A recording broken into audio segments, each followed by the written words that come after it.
The Red-Headed League.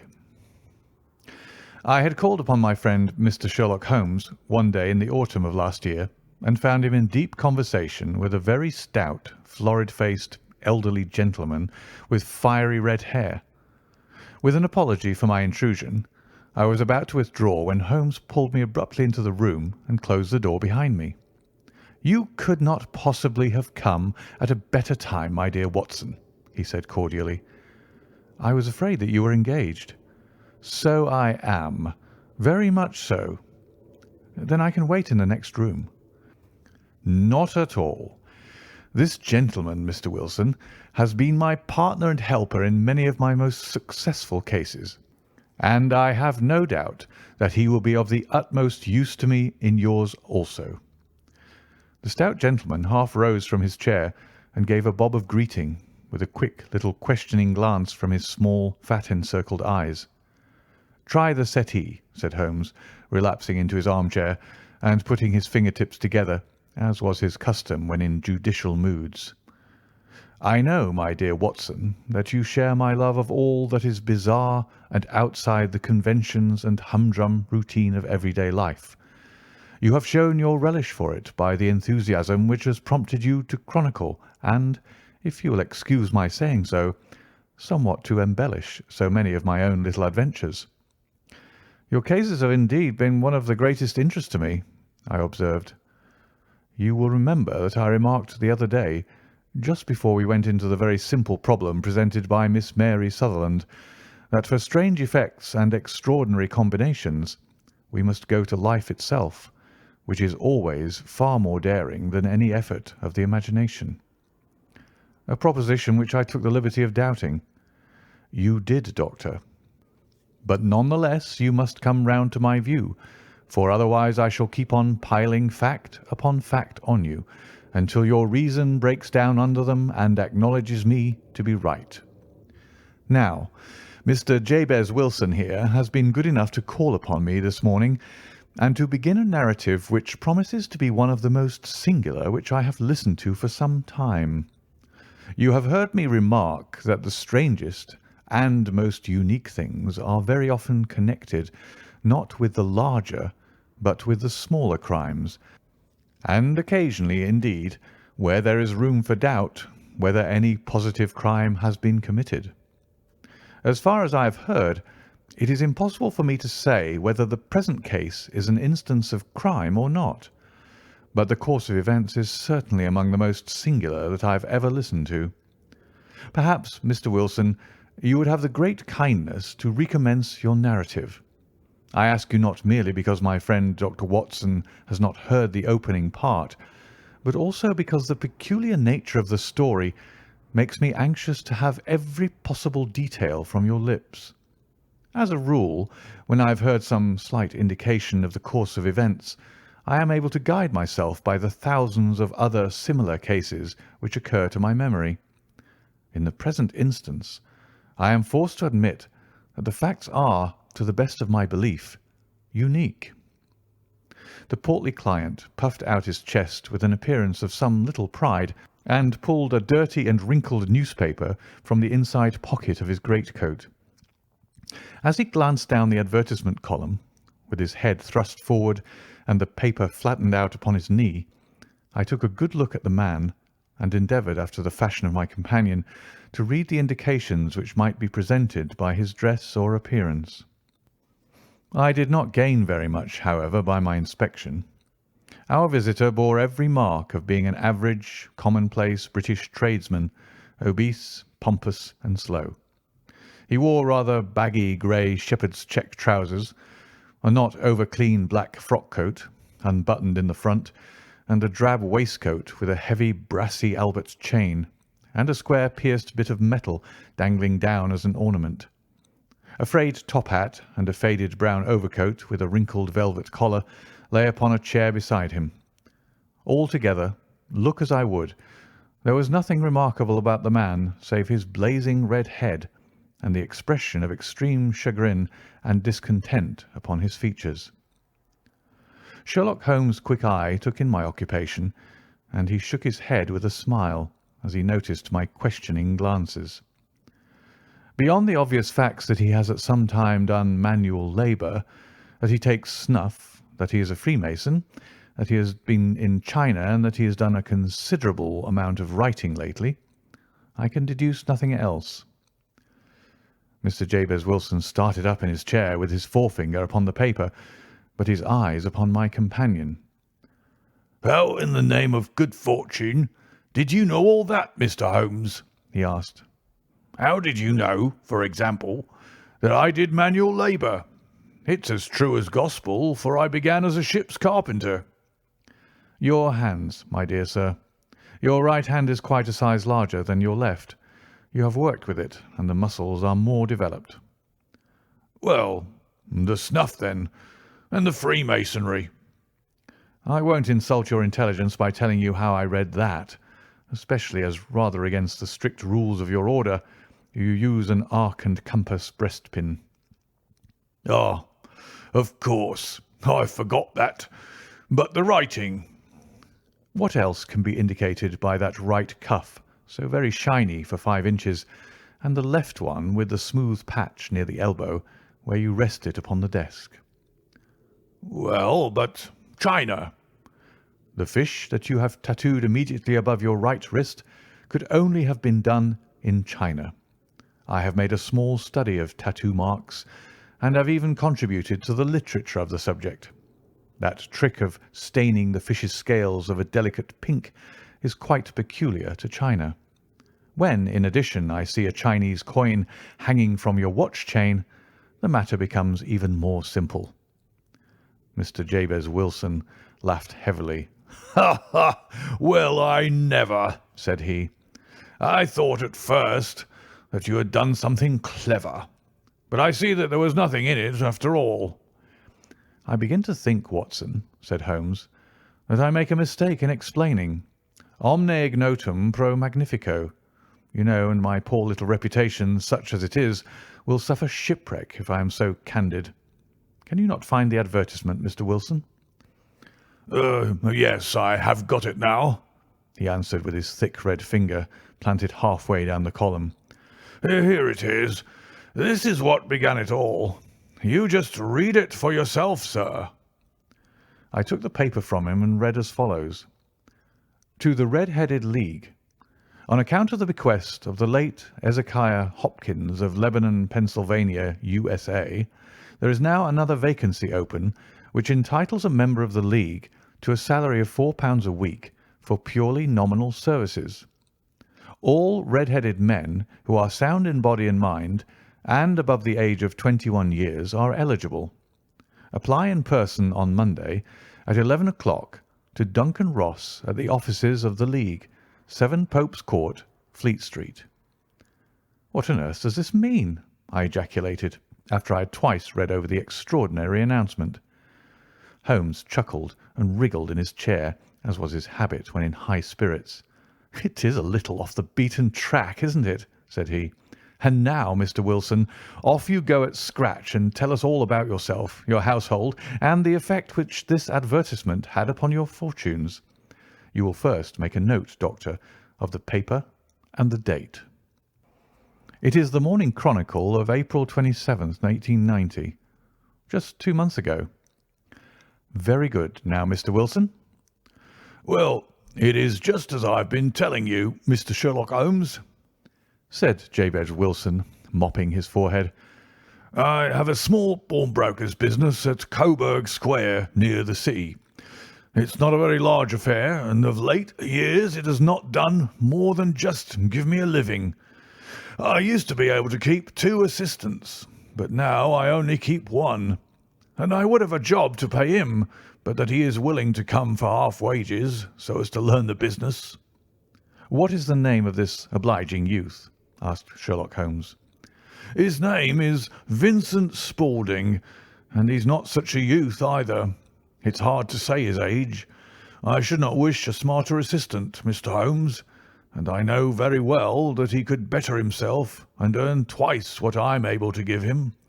But after all, if he is satisfied, why should I put ideas in his head?" "Why, indeed? You seem most fortunate in having an employee who comes under the full market price. It is not a common experience among employers in this age. I don't know that your assistant is not as remarkable as your advertisement." "Oh, he has his faults too," said Mr. Wilson. "Never was such a fellow for photography. Snapping away with a camera when he ought to be improving his mind, and then diving down into the cellar like a rabbit into its hole to develop his pictures. That is his main fault, but on the whole he's a good worker. There's no vice in him." "He is still with you, I presume?" "Yes, sir. He and a girl of 14 who does a bit of simple cooking and keeps the place clean. That's all I have in the house, for I am a widower and never had any family. We live very quietly, sir, the three of us, and we keep a roof over our heads and pay our debts, if we do nothing more. The first thing that put us out was that advertisement.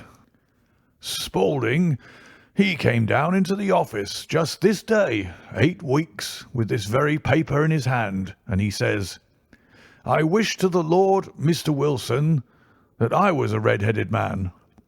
'Why that?' I asks. 'Why,' says he, 'here's another vacancy on the League of the Red-Headed Men. It's worth quite a little fortune to any man who gets it, and I understand that there are more vacancies than there are men, so that the trustees are at their wits' end what to do with the money. If my hair would only change colour, there's a nice little crib all ready for me to step into.' 'Why, what is it then?' I asked. 'You see, Mr. Holmes, I'm a very stay-at-home man, and as my business came to me instead of my having to go to it, I was often weeks on end without putting my foot over the doormat. In that way, I didn't know much of what was going on outside, and I was always glad of a bit of news.' "Have you never heard of the League of the Red-Headed Men?" he asked with his eyes open. "Never? Why, I wonder at that, for you are eligible yourself for one of the vacancies." "And what are they worth?" I asked. "Oh, merely a couple of hundred a year, but the work is slight, and it need not interfere very much with one's other occupations." Well, you can easily think that that made me prick up my ears, for the business has not been over good for some years, and an extra couple of hundred would have been very handy. "Tell me all about it," said I. "Well," said he, showing me the advertisement, "you can see for yourself that the League has a vacancy, and there is the address where you should apply for particulars. As far as I can make out, the League was founded by an American millionaire, Ezekiah Hopkins, who was very peculiar in his ways. He was himself red-headed, and he had a great sympathy for all red-headed men. So, when he died, it was found that he had left his enormous fortune in the hands of trustees, with instructions to apply the interest to the providing of easy berths to men whose hair is of that colour. From all I hear, it is splendid pay and very little to do." "But," said I, "there'd be millions of red-headed men who could apply." "Not so many as you might think," he answered. "You see, it is really confined to Londoners and to grown men. This American had started from London when he was young, and he wanted to do the old town a good turn. Then again, I have heard it is no use your applying if your hair is light red or dark red or anything but real, bright, blazing, fiery red. Now, if you cared to apply, Mr. Wilson, you would just walk in, but perhaps it would hardly be worth your while to put yourself out of the way for the sake of a few £100. Now, it is a fact, gentlemen, as you may see for yourselves, that my hair is of a very full and rich tint, so that it seemed to me that if there was to be any competition in the matter, I stood as good a chance as any man that I had ever met. Vincent Spaulding seemed to know so much about it that I thought he might prove useful. So I just ordered him to put up the shutters for the day and to come right away with me. He was very willing to have a holiday, so we shut the business up and started off for the address that was given us in the advertisement. I never hope to see such a sight as that again, Mr. Holmes. From north, south, east, and west, Every man who had a shade of red in his hair had tramped into the city to answer the advertisement. Fleet Street was choked with red-headed folk, and Pope's Court looked like a coster's orange barrow. I should not have thought there were so many in the whole country as were brought together by that single advertisement. Every shade of colour they were: straw, lemon, orange, brick, Irish setter, liver, clay. But, as Spaulding said, there were not many who had the real vivid flame-coloured tint. When I saw how many were waiting, I would have given it up in despair, but Spaulding would not hear of it. How he did it I could not imagine, but he pushed and pulled and butted until he got me through the crowd and right up to the steps which led to the office. There was a double stream upon the stair, some going up in hope and some coming back dejected. But we wedged in as well as we could and soon found ourselves in the office. "Your experience has been a most entertaining one," remarked Holmes as his client paused and refreshed his memory with a huge pinch of snuff. "Pray continue your very interesting statement." There was nothing in the office but a couple of wooden chairs and a deal table, behind which sat a small man with a head that was even redder than mine. He said a few words to each candidate as he came up, and then he always managed to find some fault in them which would disqualify them. Getting a vacancy did not seem to be such a very easy matter after all. However, when our turn came, the little man was much more favourable to me than to any of the others, and he closed the door as we entered, so that he might have a private word with us. "This is Mr. Jabez Wilson," said my assistant. "and he is willing to fill in a vacancy in the League." "And he is admirably suited for it," the other answered. "He has every requirement. I cannot recall when I have seen anything so fine." He took a step backward, cocked his head on one side, and gazed at my hair until I felt quite bashful. Then suddenly he plunged forward, wrung my hand, and congratulated me warmly on my success. "It would be injustice to hesitate," said he. "You will, however, I am sure, excuse me for taking an obvious precaution." With that he seized my hair in both his hands and tugged until I yelled with the pain. "There is water in your eyes," said he as he released me. "I perceive that all is as it should be, but we have to be careful, for we have twice been deceived by wigs and once by paint. I could tell you tales of cobbler's wax which would disgust you with human nature." He stepped over to the window and shouted through it at the top of his voice that the vacancy was filled. A groan of disappointment came up from below, and the folk all trooped away in different directions until there was not a red head to be seen, except my own and that of the manager. "My name," said he, "is Mr. Duncan Ross, and I am myself one of the pensioners upon the fund left by our noble benefactor. Are you a married man, Mr. Wilson?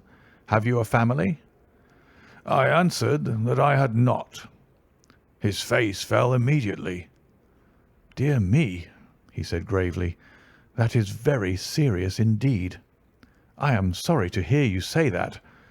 The fund was, of course, for the propagation and spread of the red heads as well as for their maintenance. It is exceedingly unfortunate that you should be a bachelor." My face lengthened at this, Mr. Holmes, for I thought that I was not to have the vacancy after all. But after thinking it over for a few minutes, he said that it would be all right. "In the case of another," said he, "the objection might be fatal, but we must stretch a point in favour of a man with such a head of hair as yours. When shall you be able to enter upon your new duties?" "Well, it is a little awkward, for I have a business already," said I. "Oh, never mind about that, Mr. Wilson," said Vincent Spaulding. "I shall be able to look after that for you." "What would be the hours?" I asked. 10 to 2.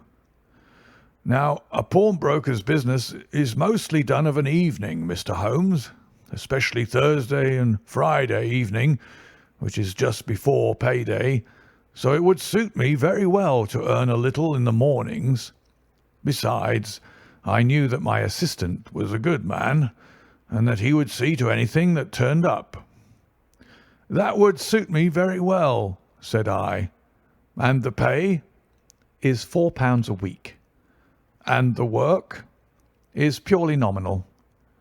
"What do you call purely nominal?" "Well, you have to be in the office, or at least in the building, the whole time. If you leave, you forfeit your whole position forever. The will is very clear upon that point. You don't comply with the conditions if you budge from the office during that time." "It's only 4 hours a day, and I should not think of leaving," said I. "No excuse will avail," said Mr. Duncan Ross. "Neither sickness nor business nor anything else. There you must stay, or you lose your billet." "And the work?" "Is to copy out the Encyclopaedia Britannica.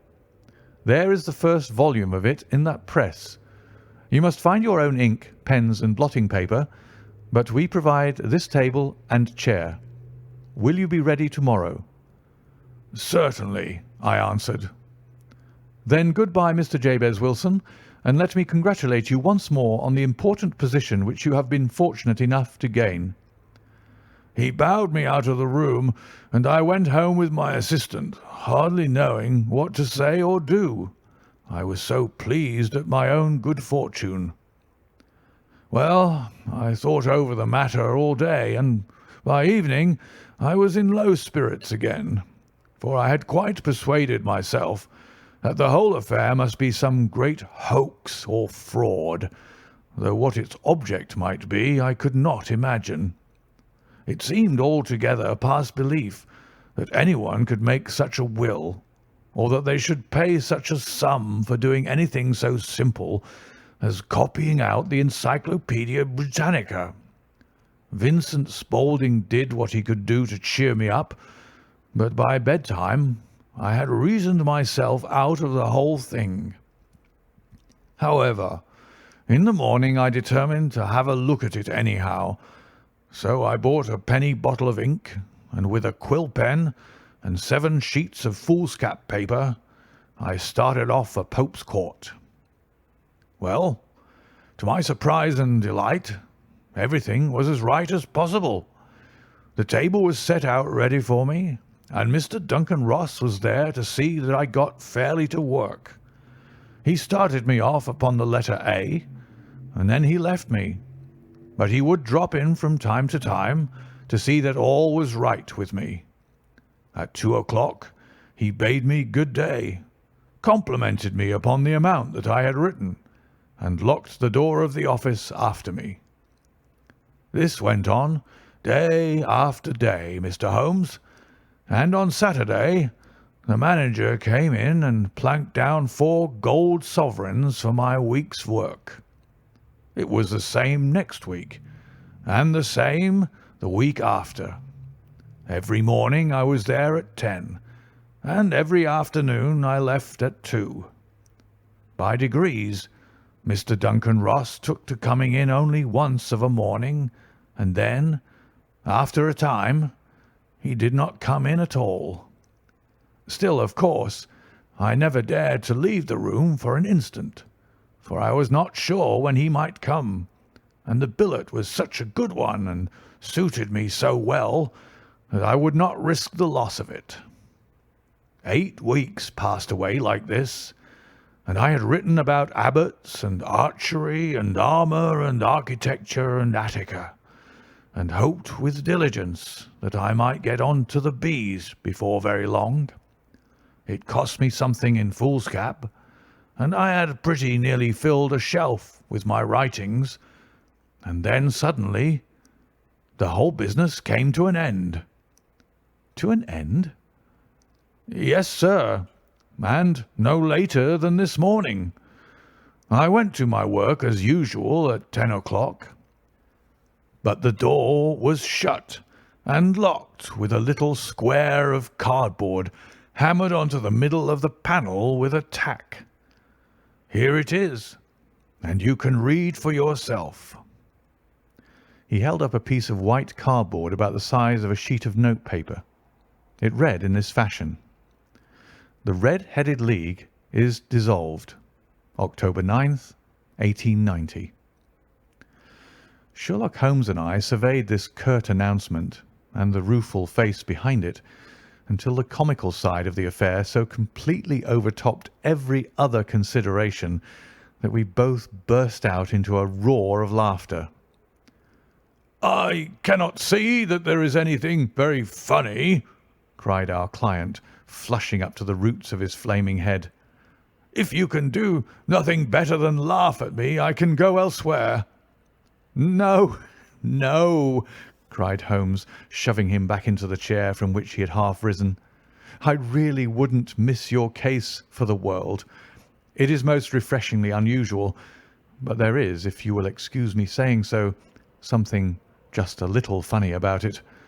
Pray, what steps did you take when you found the card upon the door?" "I was staggered, sir. I did not know what to do. Then I called at the offices round, but none of them seemed to know anything about it.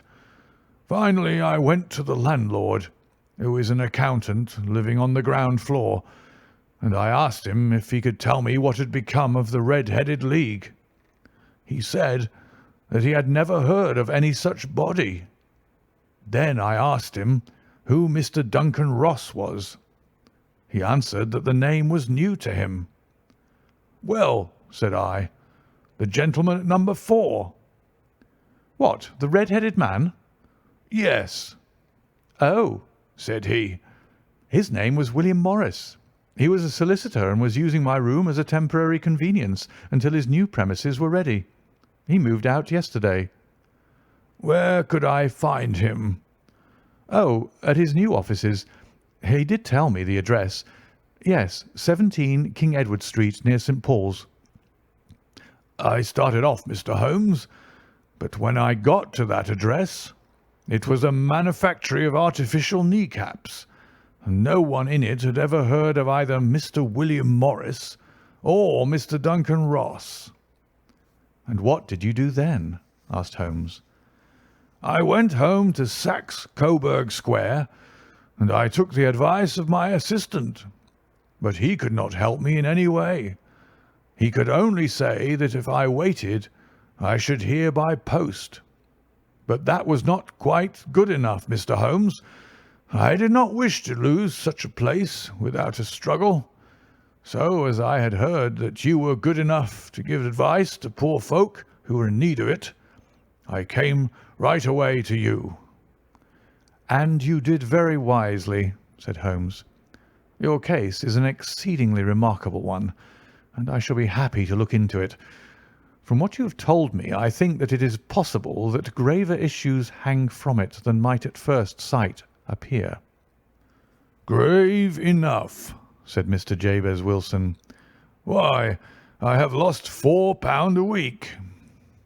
"As far as you are personally concerned," remarked Holmes, "I do not see that you have any grievance against this extraordinary league.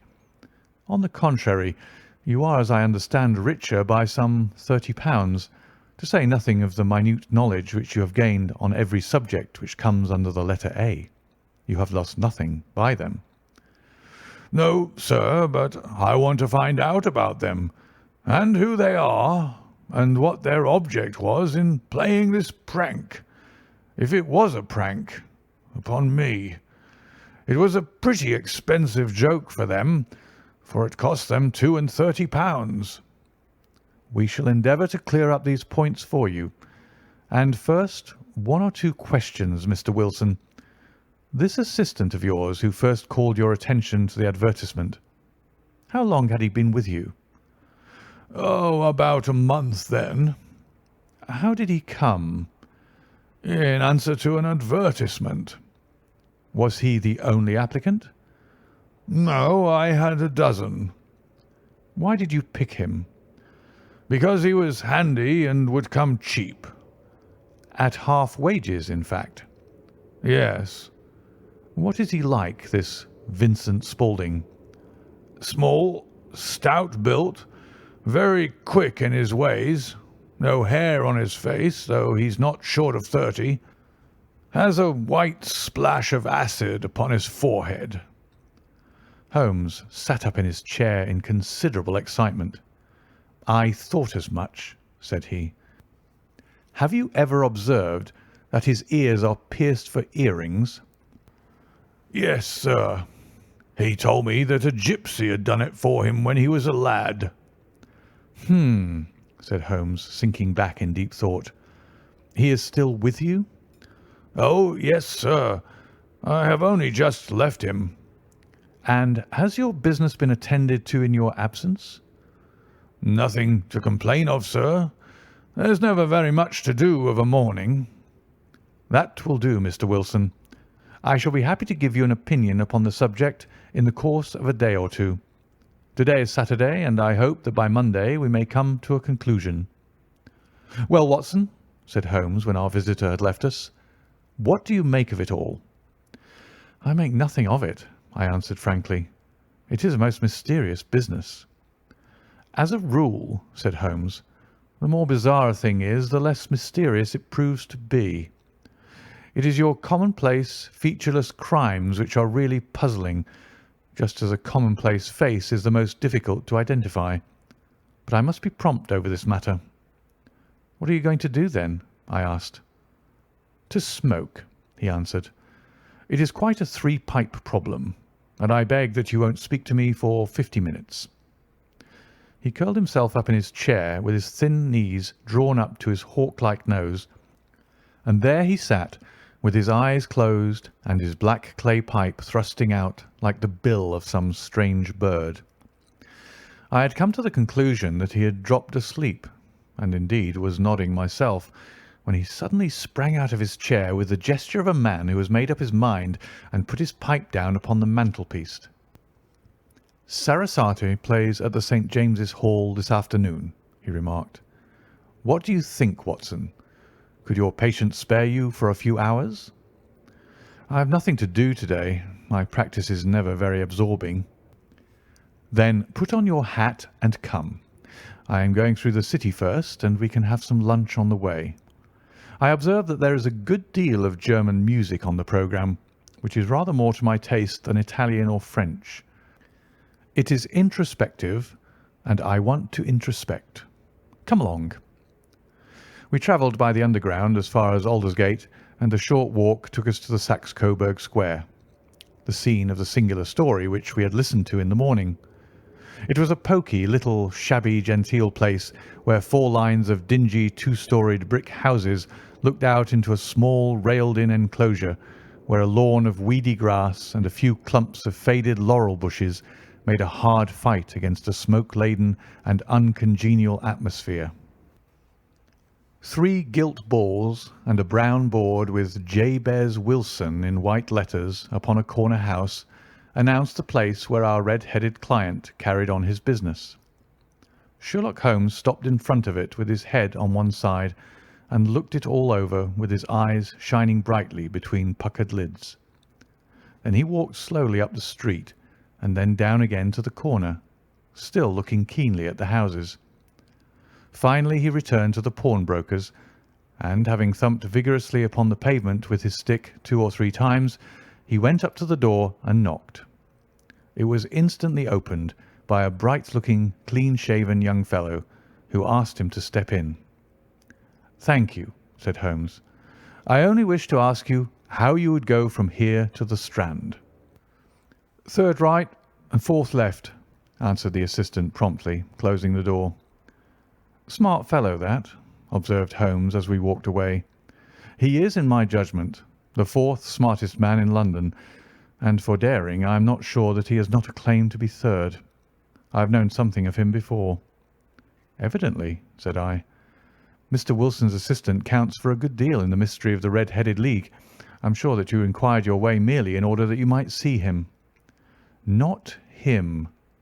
"What then?" "The knees of his trousers." "And what did you see?" "What I expected to see." "Why did you beat the pavement?" "My dear doctor, this is a time for observation, not for talk. We are spies in an enemy's country. We know something of Saxe Coburg Square.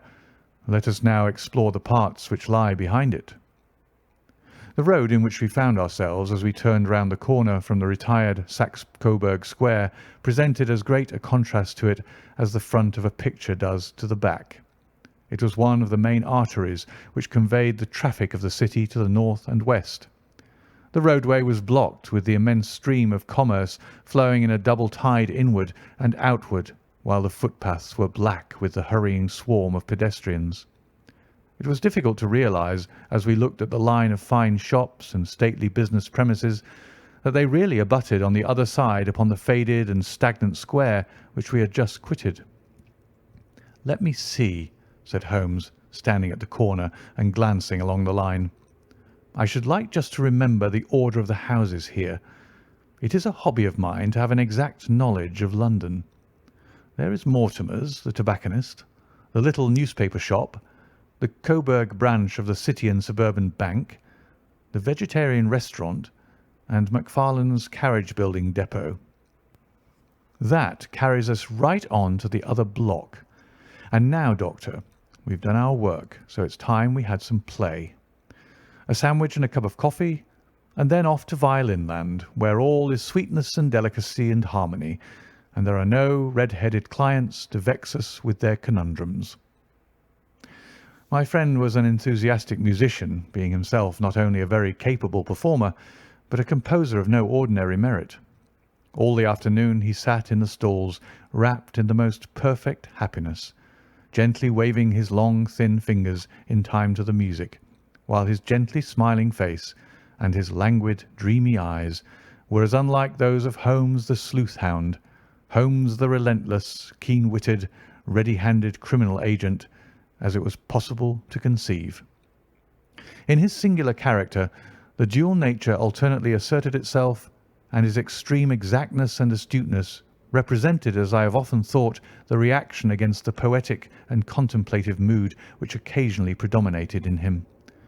The swing of his nature took him from extreme languor to devouring energy, and, as I knew well, he was never so truly formidable as when, for days on end, he had been lounging in his armchair amid his improvisations and his black-letter editions. Then it was that the lust of the chase would suddenly come upon him, and that his brilliant reasoning power would rise to the level of intuition, until those who were unacquainted with his methods would look askance at him as on a man whose knowledge was not that of other mortals. When I saw him that afternoon so enwrapped in the music at St. James's Hall, I felt that an evil time might be coming upon those whom he had set himself to hunt down. "You want to go home, no doubt, Doctor," he remarked as we emerged. "Yes, it would be as well. And I have some business to do which will take some hours. This business at Coburg Square is serious." "Why serious?" "A considerable crime is in contemplation. I have every reason to believe that we shall be in time to stop it. But today being Saturday rather complicates matters. I shall want your help tonight." "At what time?" 10 will be early enough. I shall be at Baker Street at 10. "Very well.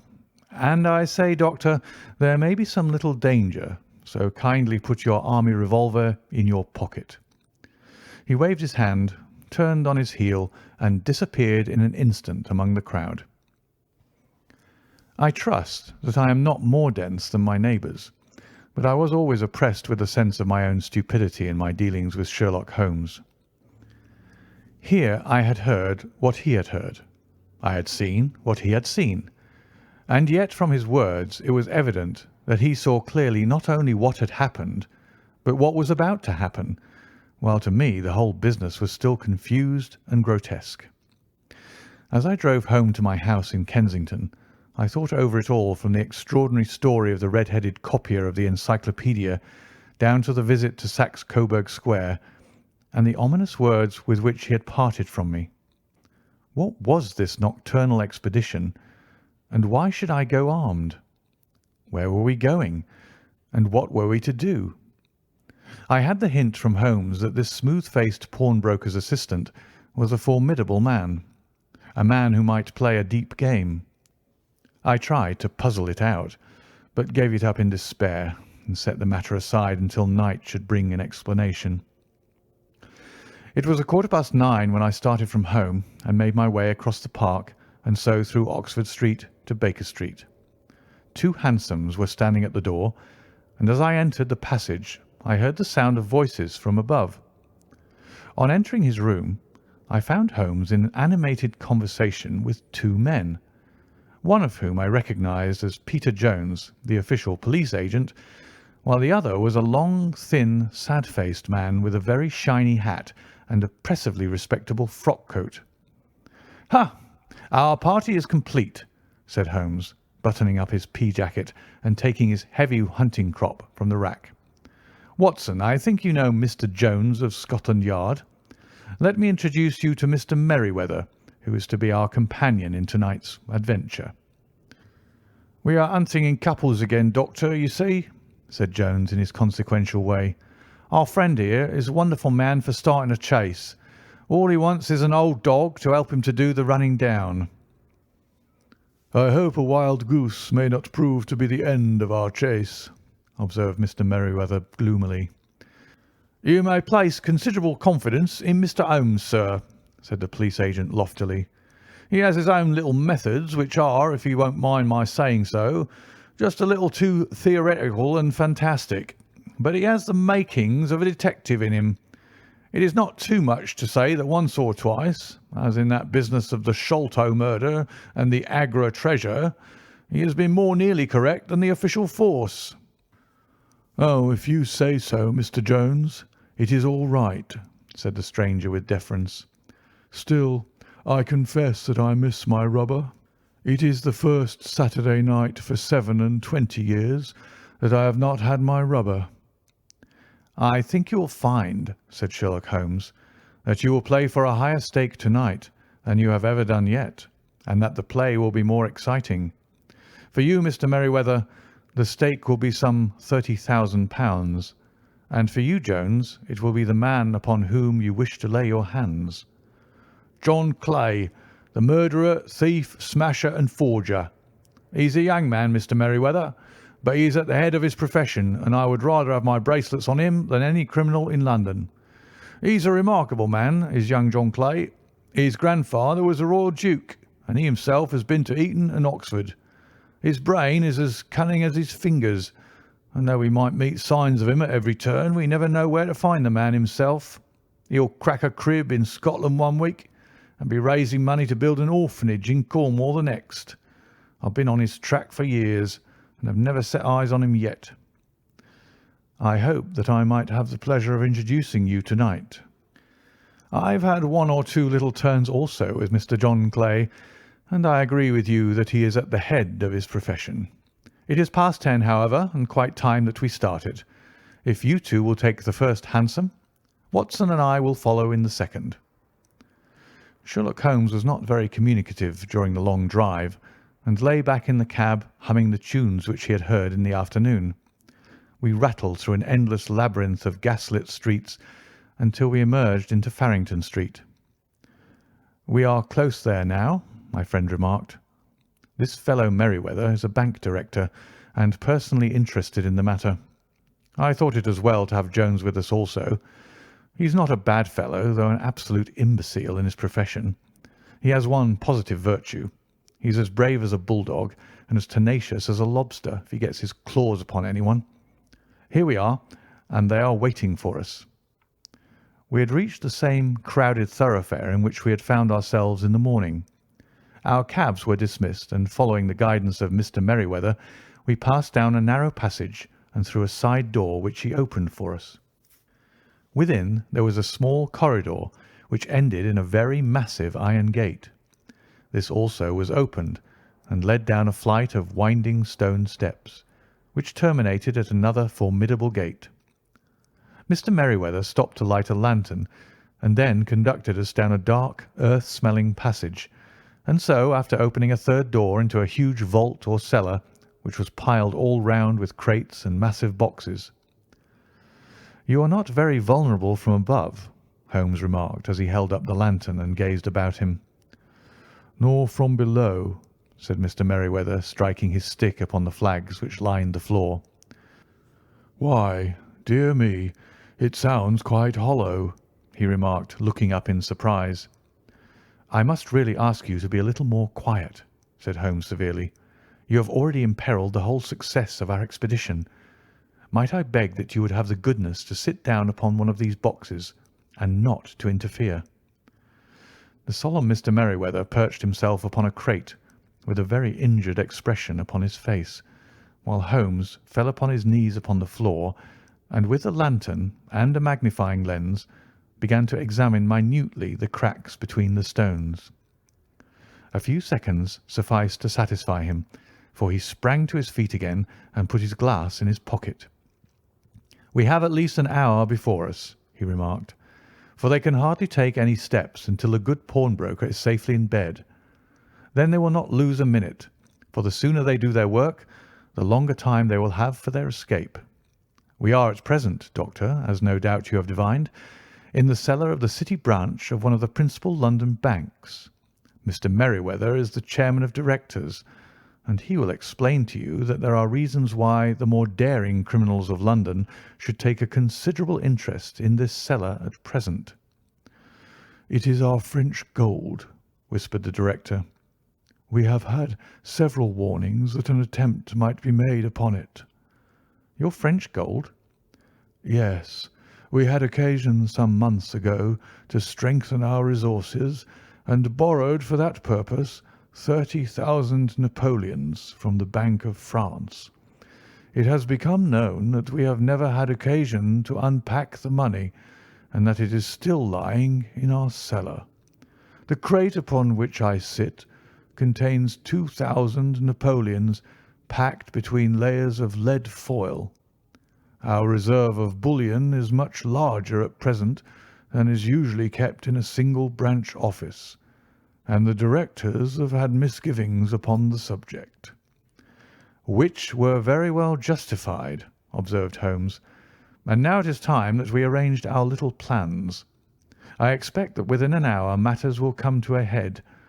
In the meantime, Mr. Merryweather, we must put that screen over that dark lantern." "And sit in the dark?" "I am afraid so. I had brought a pack of cards in my pocket, and I thought that as we were a partie carrée, you might have your rubber after all. But I see that the enemy's preparations have gone so far that we cannot risk the presence of a light. And first of all, we must choose our positions. These are daring men, and though we shall take them at a disadvantage, they may do us some harm unless we are careful. I shall stand behind this crate, and do you conceal yourselves behind those. Then, when I flash a light upon them, close in swiftly. If they fire, Watson, have no compunction about shooting them down." I placed my revolver, cocked, upon the top of the wooden case behind which I crouched. Holmes shot the slide across the front of his lantern and left us in pitch darkness. Such an absolute darkness as I had never before experienced. The smell of hot metal remained to assure us that the light was still there, ready to flash out at a moment's notice. To me, with my nerves worked up to a pitch of expectancy, there was something depressing and subduing in the sudden gloom and in the cold, dank air of the vault. "They have but one retreat," whispered Holmes. "That is back through the house into Saxe-Coburg Square. I hope that you have done what I asked you, Jones." "I have an inspector and 2 officers waiting at the front door." "Then we have stopped all the holes, and now we must be silent and wait." What a time it seemed! From comparing notes afterwards, it was but an hour and a quarter. Yet it appeared to me that the night must have almost gone and the dawn be breaking above us. My limbs were weary and stiff, for I feared to change my position. Yet my nerves were worked up to the highest pitch of tension, and my hearing was so acute that I could hear the gentle breathing of my companions, but I could distinguish the deeper, heavier in-breath of the bulky Jones from the thin, sighing note of the bank director. From my position I could look over the case in the direction of the floor. Suddenly my eyes caught the glint of a light. At first it was but a lurid spark upon the stone pavement. Then it lengthened out until it became a yellow line, and then, without any warning or sound, a gash seemed to open and a hand appeared, a white, almost womanly hand, which felt about in the centre of the little area of the light. For a minute or more the hand, with its writhing fingers, protruded out of the floor. Then it was withdrawn as suddenly as it appeared, and all was dark again save the single lurid spark which marked a chink between the stones. Its disappearance, however, was but momentary. With a rending, tearing sound, one of the broad white stones turned over upon its side and left a square, gaping hole through which streamed the light of a lantern. Over the edge there peeped a clean-cut, boyish face, which looked keenly about it, and then, with a hand on either side of the aperture, drew itself shoulder-high and waist-high until one knee rested upon the edge. In another instant he stood at the side of the hole and was hauling after him a companion, lithe and small like himself, with a pale face and a shock of very red hair. "It is all clear," he whispered. "Have you the chisel and the bags? Great Scott! Jump, Archie, jump, and I'll swing for it." Sherlock Holmes had sprung out and seized the intruder by the collar. The other dived down the hole, and I heard the sound of rending cloth as Jones clutched at his skirts. The light flashed upon the barrel of a revolver, but Holmes' hunting crop came down on the man's wrist, and the pistol clinked upon the stone floor. "It's no use, John Clay," said Holmes blandly. "You have no chance at all." "So I see," the other answered with the utmost coolness. "I fancy that my pal is all right, though. I see you've got his coat-tails." "There are 3 men waiting for him at the door," said Holmes. "Oh, indeed, you seem to have done the thing very completely. I must compliment you." "And I you," Holmes answered. "Your red-headed idea was very new and effective." "You'll see your pal again presently," said Jones. "He's quicker at climbing down holes than I am. Just hold out while I fix the derbies." "I beg that you'll not touch me with your filthy hands," remarked our prisoner as the handcuffs clattered upon his wrists. "You may not be aware that I have royal blood in my veins. Have the goodness also, when you address me, always to say sir and please." "All right," said Jones with a stare and a snigger. "Well, would you please, sir, march upstairs where we can get a cab to carry your highness to the police station?" "That is better," said John Clay serenely. He made a sweeping bow to the 3 of us and walked quietly off in the custody of the detective. "Really, Mr. Holmes," said Mr. Merryweather as we followed them from the cellar, "I do not know how the bank can thank you or repay you. There is no doubt that you have detected and defeated in the most complete manner one of the most determined attempts at bank robbery that have ever come within my experience." "I have had 1 or 2 little scores of my own to settle with Mr. John Clay," said Holmes. "I have been at some small expense over this matter, which I shall expect the bank to refund. But beyond that I am amply repaid by having had an experience which is in many ways unique, and by hearing the very remarkable narrative of the Red-Headed League. You see, Watson," he explained in the early hours of the morning as we sat over a glass of whisky and soda in Baker Street, "it was perfectly obvious from the first that the only possible object of this rather fantastic business of the advertisement of the League and the copying of the encyclopaedia must be to get this not over-bright pawnbroker out of the way for a number of hours every day. It was a curious way of managing it, but really it would be difficult to suggest a better. The method was no doubt suggested to Clay's ingenious mind by the colour of his accomplice's hair. The £4 a week was a lure which must draw him, and what was it to them who were playing for thousands? They put in the advertisement, One rogue has the temporary office, the other rogue incites the man to apply for it, and together they manage to secure his absence every morning in the week. From the time that I heard of the assistant having come for half wages, it was obvious to me that he had some strong motive for securing the situation. But how could you guess what the motive was? Had there been women in the house, I should have suspected a mere vulgar intrigue. That, however, was out of the question. The man's business was a small one, and there was nothing in his house which could account for such elaborate preparations and such an expenditure as they were at. It must then be something out of the house. What could it be? I thought of the assistant's fondness for photography and his trick of vanishing into the cellar.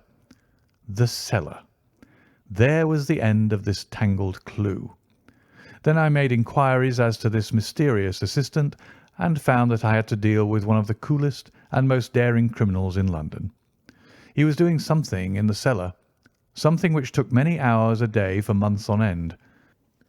What could it be once more? I could think of nothing save that he was running a tunnel to some other building. So far I had got when we went to visit the scene of action. I surprised you by beating upon the pavement with my stick. I was ascertaining whether the cellar stretched out in front or behind. It was not in front. Then I rang the bell, and, as I hoped, the assistant answered it. We have had some skirmishes, but we had never set eyes upon each other before. I hardly looked at his face. His knees were what I wished to see. You must yourself have remarked how worn, wrinkled, and stained they were. They spoke of those hours of burrowing.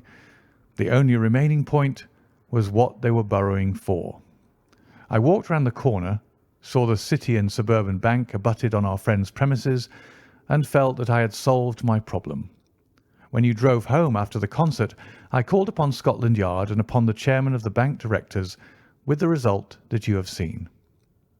And how could you tell that they would make their attempt tonight? I asked. Well, when they closed their League offices, that was a sign that they cared no longer about Mr. Jabez Wilson's presence. In other words, that they had completed their tunnel.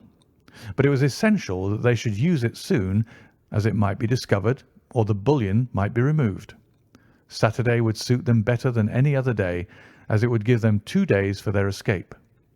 For all these reasons, I expected them to come tonight. You reasoned it out beautifully, I exclaimed in unfeigned admiration. It is so long a chain, and yet every link rings true. It saved me from ennui, he answered, yawning. Alas, I already feel it closing in upon me. My life is spent in one long effort to escape from the commonplaces of existence. These little problems help me to do so. And you are a benefactor of the race, said I. He shrugged his shoulders. Well, perhaps, after all, it is of some little use, he remarked. L'homme c'est rien, l'œuvre c'est tout, as Gustave Flaubert wrote to George Sand. End of The Red-Headed League.